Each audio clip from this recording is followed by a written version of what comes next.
Hello, my beautiful friends. Welcome back to Breaking the Silence. I'm Renee. And I'm Kelly. Go ahead and grab your favorite cup of coffee, get cozy, and let's just spend a little time together today. So, over the past few weeks, we've been talking a lot about avoidant attachment. The past couple weeks, we've talked about why avoidants pull away, why anxious and avoidant people are so drawn to each other, and why those relationships can feel so confusing. Today, we're answering the question that I think naturally comes next. And that is, can avoidants actually have healthy relationships?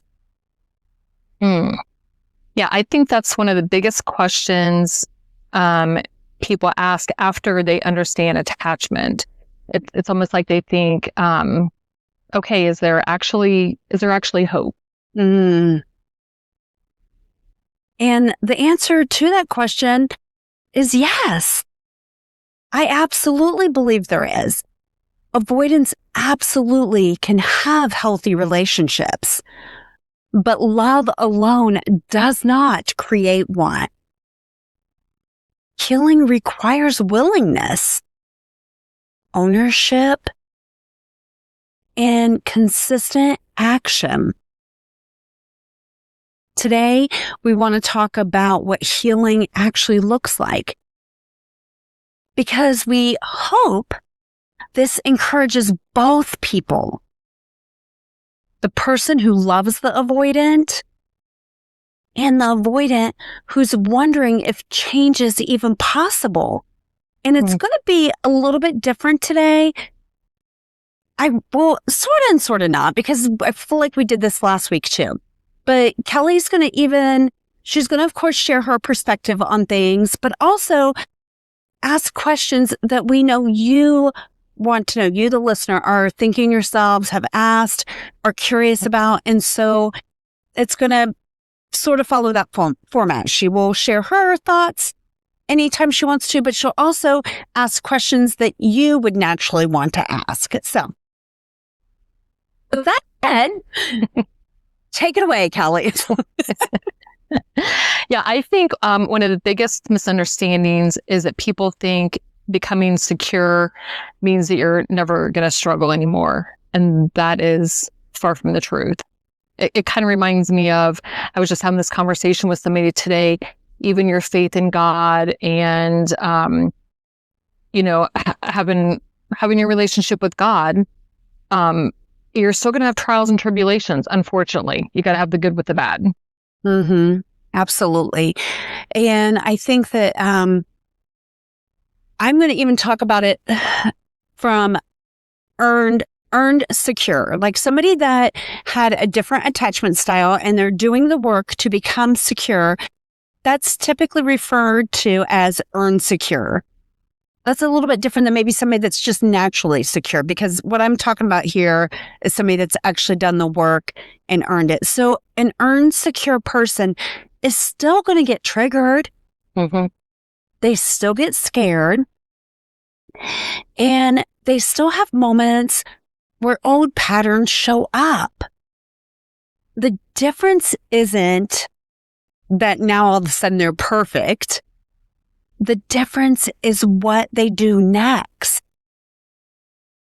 Healing isn't learning how to never struggle. Healing is learning how to stay connected while you're struggling.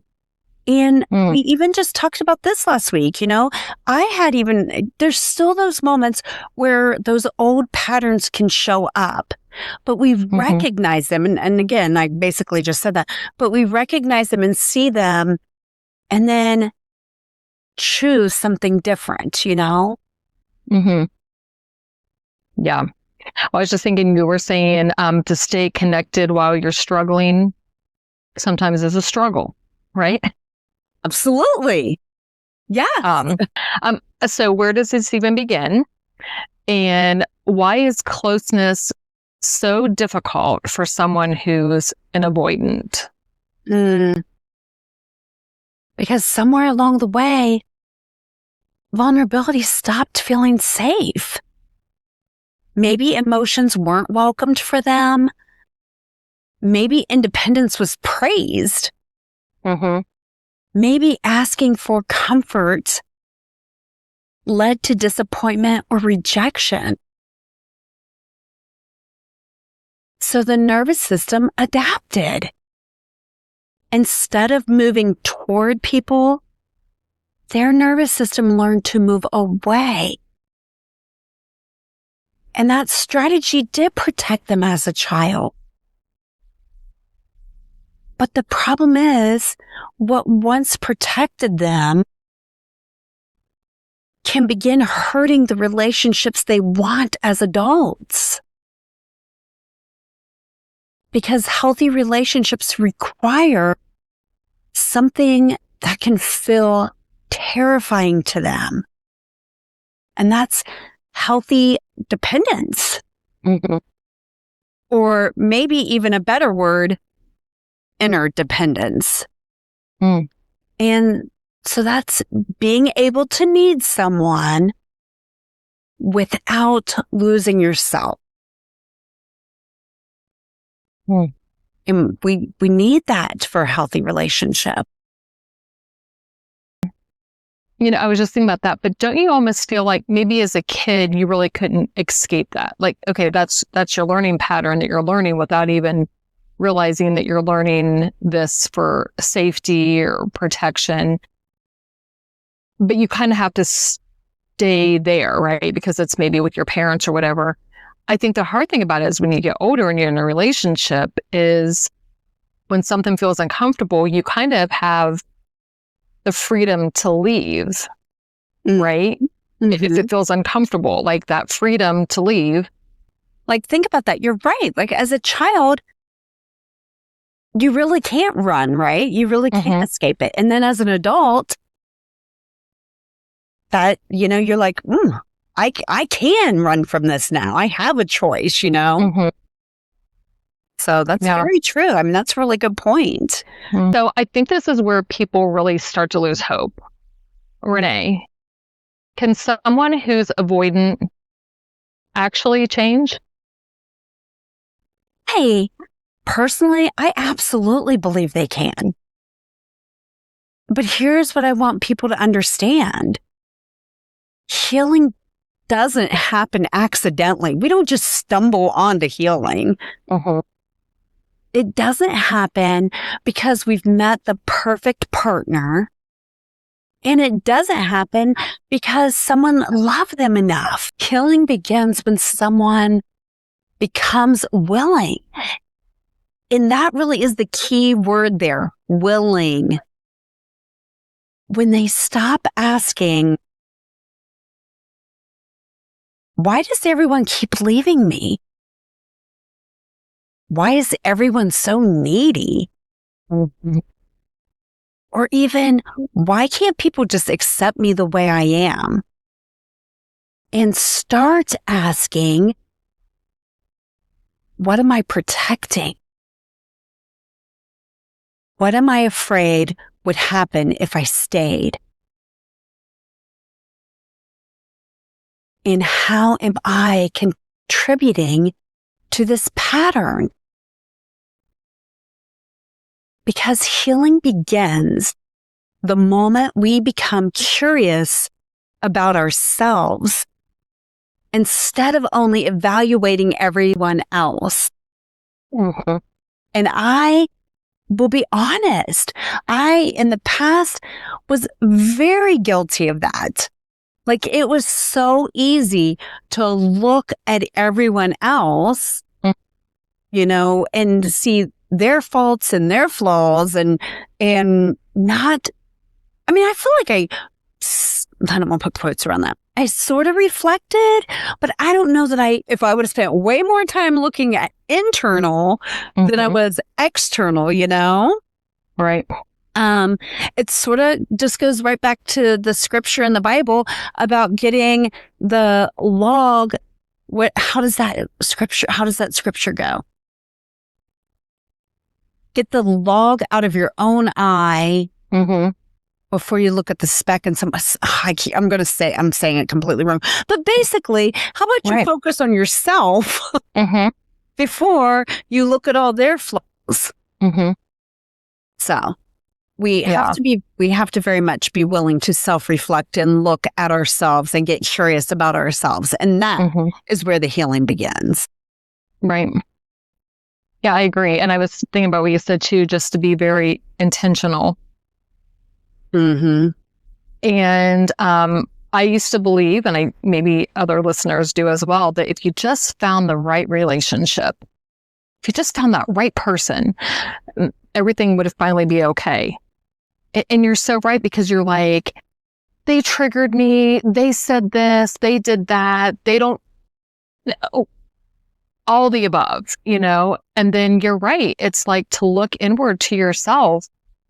And that's hard work, because you want to think it's somebody else, not you, right? Of course. Be me. No, absolutely not.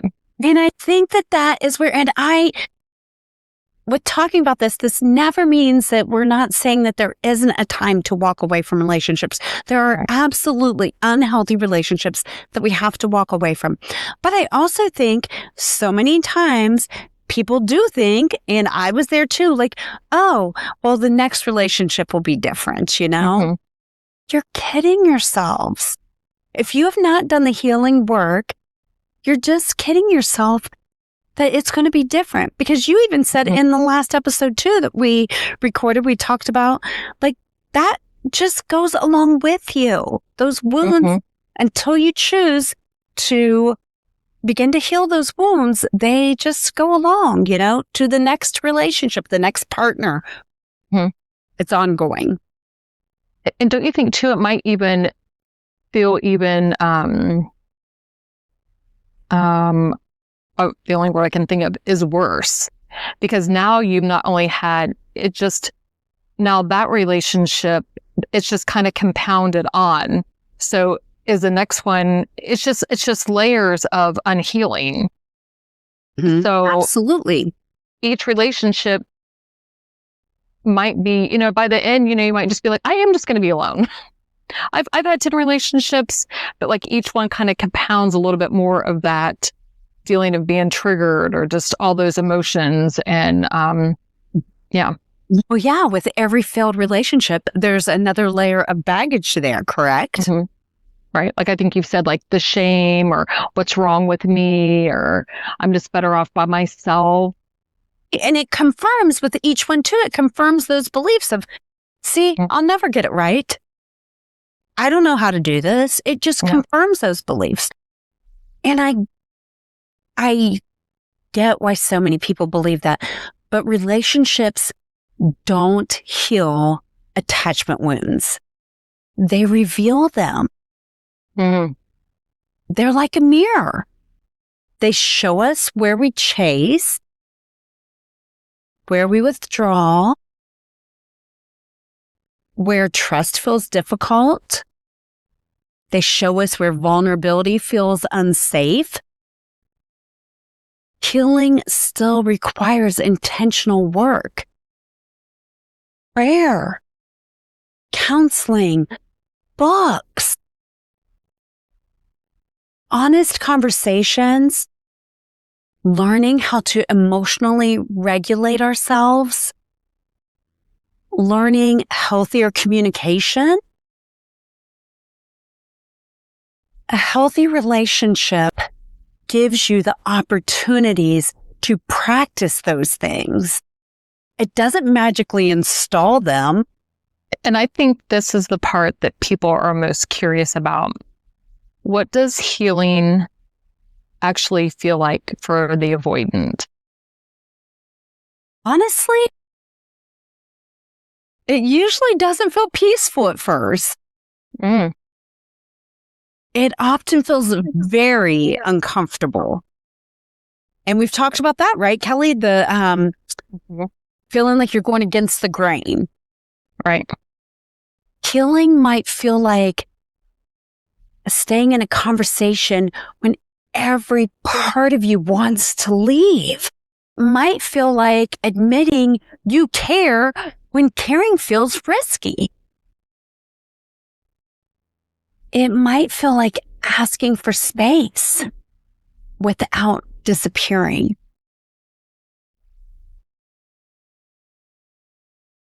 Or listening to someone's hurt without immediately becoming defensive.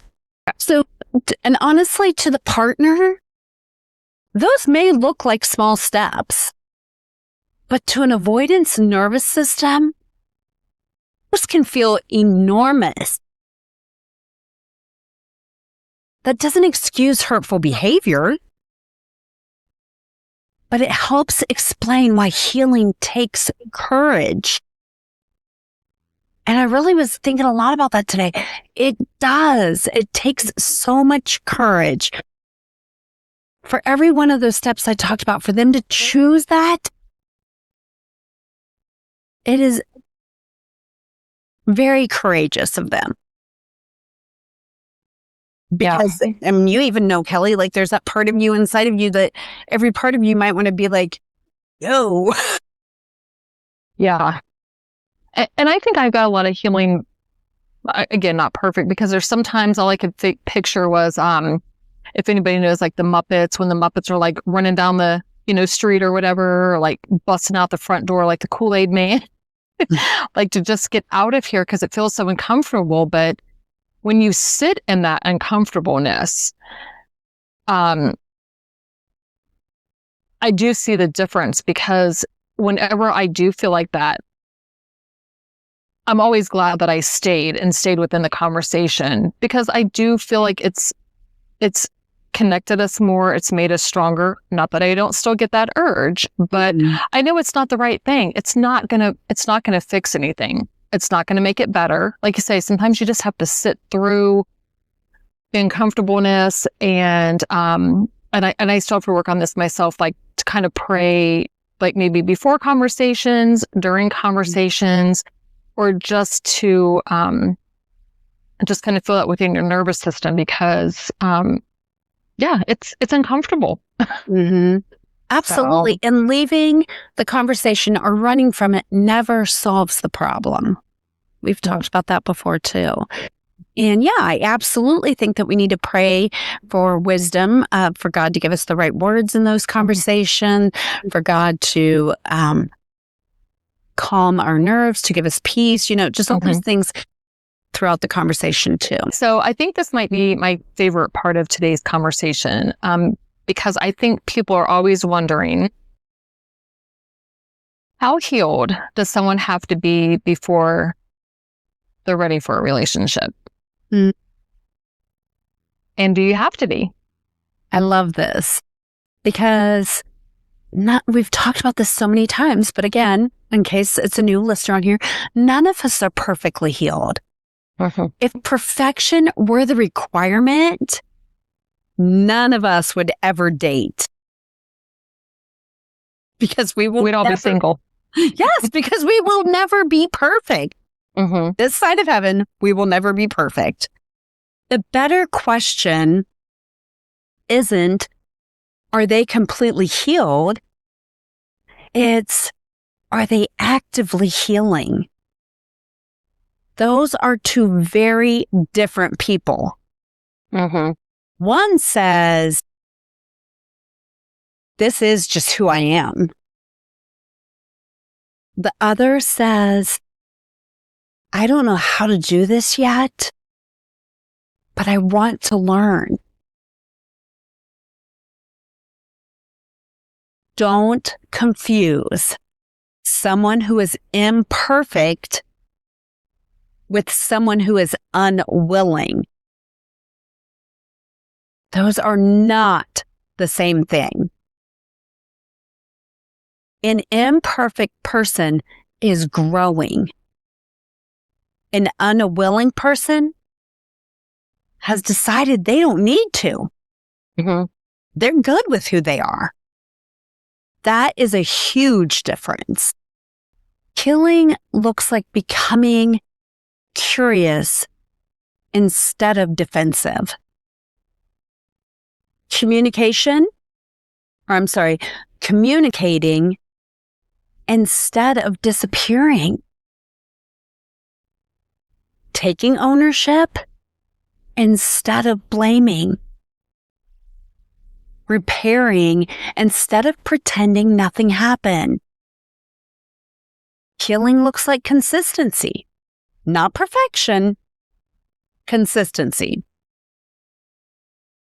Because trust isn't rebuilt through promises. It's rebuilt through repeated experiences. And I think that is important. Attachment might explain why someone struggles, but it never excuses dishonesty. Repeated abandonment, manipulation, or refusing accountability. Absolutely. Someone who's healing may still struggle, but they care about how their actions affect people. So they apologize. They repair. And over time, their actions begin matching their words. So if someone today listening is dating an avoidant or married to an avoidant, or any type of relationship, I guess it could even be a friendship, don't you think? Do you think it could be a friendship as well? Absolutely. It could be even, we're talking more romantic here, but you could even be talking about parent-child relationship, any kind of relationship. Yeah. So in that case, so I guess to kind of pinpoint that, or what exactly are they looking for? What should they be looking for? They should be looking at patterns, not promises. Are they becoming more emotionally available over time? Can they hear hard things without immediately shutting down? Do they repair after conflict? Are they taking ownership? Are they doing the work outside the relationship? Growth is often slow, but you should still be able to see movement. If years go by and nothing changes, that is information too. Love should never require abandoning yourself. And if you're listening today thinking, this sounds like me, I want to speak directly to you. There is nothing shameful about having an avoidant attachment style.